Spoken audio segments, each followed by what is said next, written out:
I wrote my essay about my dad, and honestly, I was never a very optimistic person, and the only thing that inspired me to write this essay was the due date. But when I actually got down to it, I ended up realizing a lot of important things that I don't think I would have realized otherwise, just like Linda was talking about. So this is a very valuable experience, and my essay is called "The Reality of Optimism." So here we go.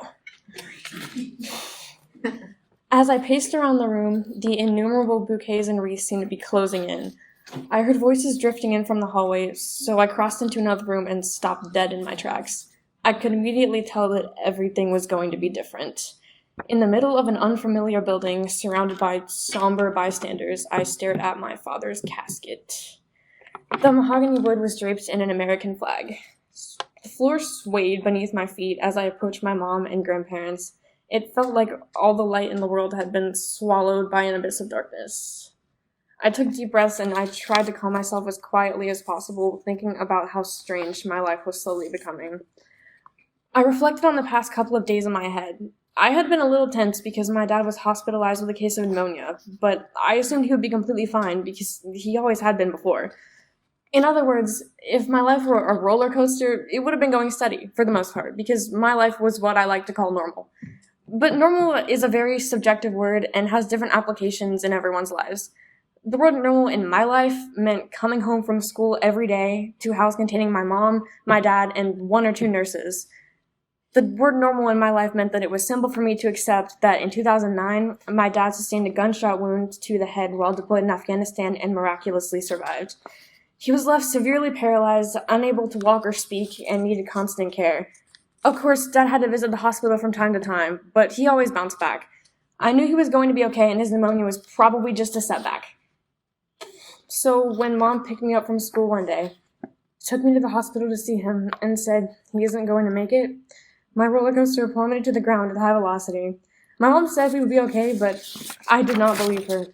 She said everything was going to be fine, but I didn't believe her. She said everything didn't have to change, but I didn't believe her. I stood there at the visitation next to the casket with absolutely no idea what to do. Everything seemed a little bit empty. My eyes darted around the room. Everyone around me seemed broken.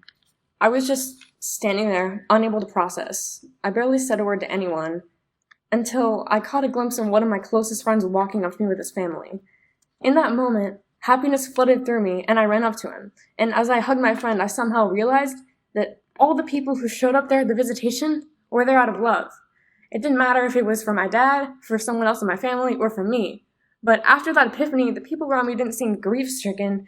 They seemed caring and sympathetic. Of course, it was still a hard day, but everyone's love and support for me helped me balance my feelings after losing someone that I loved. And so the more I thought about it, the more I knew I was going to be okay. I was able to make the best of a horrible situation, and as a result, my roller coaster slowed, steadying out to a straight path. And that's why when I see J.K. Rowling's quote, "Happiness can be found in the darkest of times, if one only remembers to turn on a light," I have a personal connection with it. I can remember that if someone simply looks inside their heart to find joy, any predicament can be turned around. No one ever has to search for happiness or light because it's always there. It just has to be noticed. Finding joy may not be easy, but it can always be achieved. Yes.